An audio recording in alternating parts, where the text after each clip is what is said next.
Hi guys, welcome back from the ad break. So we are on our last segment for the show. Now I'm just going to look at purely questions that have to do with inequalities and try to show you what is it that I've been talking about for all this time, right? Because then talking about all of these things and not showing you what I mean will then really be useless. So for now, let's look at the actual questions together. I'm going to solve them step by step and show you how you represent it on a number line at the end. So let's have a look at these questions. The very first one says solve for x. So at all times, by the way, they will say to you solve for x, right? How you solve for x, I said you must always make sure that this is in standard form, meaning the a value here must always be positive. So this will be x squared minus 5x minus 6, and this will be greater than 0. Remember, this changes direction when you divide by a negative, right? Changes direction when you divide by a negative. So you will then need to find your two x roots, which are our critical values. So let me just remove that inequality, the equality, and show you how you actually solve it. So this will still be greater than, it's x minus 6 and it's x plus 1. Now, when you get to this step, you then will then say CV, which means critical values, is x is equal to 6 or x is equal to -1. So this is how you then follow it in terms of writing your solution.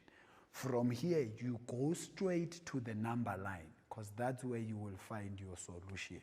So I'm just going to go to a new one, right?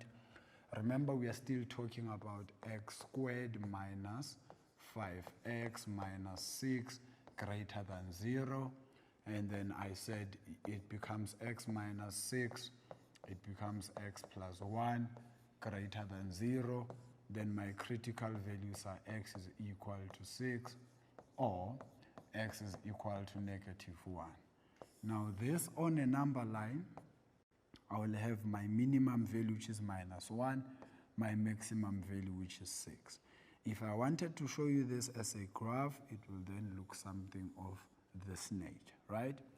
Now, what do we want here? We want this graph to be where it is a positive, right? Where it is a positive, remember greater than 0 means positive, means that it is above the x-axis, above the x-axis. So on this particular number line of mine that I drew on my graph, you will look at the solution as whatever that is above the x-axis. So it will be that arm there, and it will be that arm there. I'm just shading it, but when you write your solution, you don't necessarily need to shade it. So it means my x will be less than -1, or my x will be greater than a +6.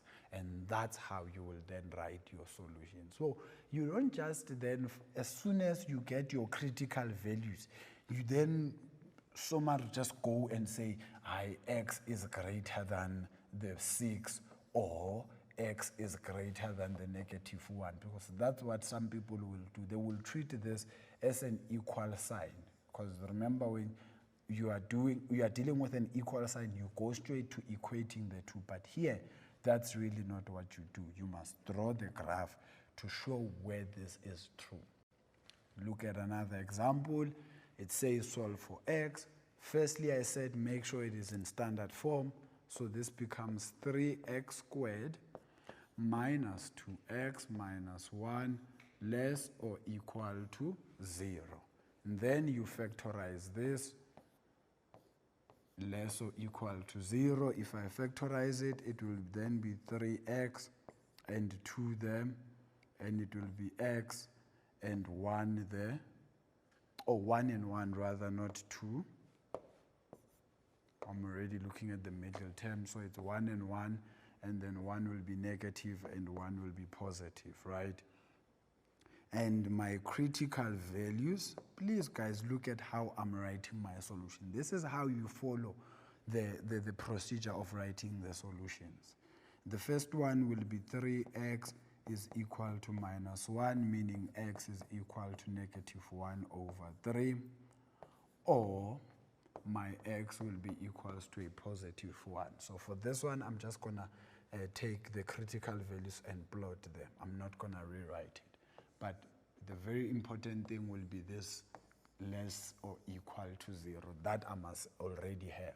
So remember, my critical values are x is equal to negative 1 over 3, or x is equal to 1. On a number line, the negative 1 over 3 will be here, and the positive 1 will be there. If I draw this as a graph, it will look like that, because it's a positive graph, right? So we need a solution for this where the graph is less than 0, meaning where it is below the x-axis, right? So remember that at all times, guys. You can also just make these types of notes whenever you are practicing your maths, so that you can always remember what exactly does it mean, because some people don't really understand what the less or equal to means, or the greater or equal, or just the less or just the greater. But always just try to make some notes for yourself. Where is this less than 0? We said it is below the x-axis, but also on the x-axis. Why? Because of that bar there, that means equal. So my solution will definitely be there, and it will definitely be there as well, right? And it must be anything that is below the x-axis, meaning it is between those two shaded dots of mine. So my solution will then be at that point, and in between there. So if you write it down mathematically, you will then say x must be less than positive 1, but my x must be greater than minus 1 over 3. But because of the shading that I did here, it means I must also include the bar for the two things that I have here.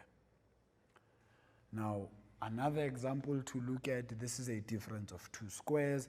You must just factorize this. It becomes x minus 7, x plus 7, less or equal to 0.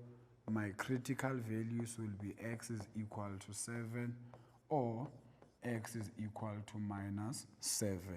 And then you draw your graph again. To draw the graph, I'm just going to draw it here because I have some more space. It will be negative 7 and positive 7. I want it where it is below the x-axis. Where it is below the x-axis and also on the x-axis because of the bar. It means it's from that point to that point. So my solution will then be x is less than 7 and greater than negative 7, but also equal to them as well. One last example before I then look at my summary for the show. This will quickly be factorized to be x minus 3, x plus 1 greater or equal to 0, right? My critical values are x is equal to 3, or x is equal to negative 1. On a graph, this will look like this. I will have minus 1 there and 3. Remember, this is greater than, so it starts there and it goes above the x-axis. It starts there and it goes above the x-axis. So it will be x is less or equal to negative 1, or x is greater or equal to 3. And those will be my solutions. Guys, I really hope you understood that. Now, quickly, our summary, you always need to make sure that you go back and revise the meaning of the inequality signs, to remember again to change the sign when multiplying or dividing by a negative number, find the critical values, which is what I did, sketch the graph, number line or table to find the values that satisfy this. And really, guys, that's all that you need to do. I hope you had so much fun, as much as I did. But for now, I have to love and leave you. Until next time. Remember though, mathematics is food for the soul.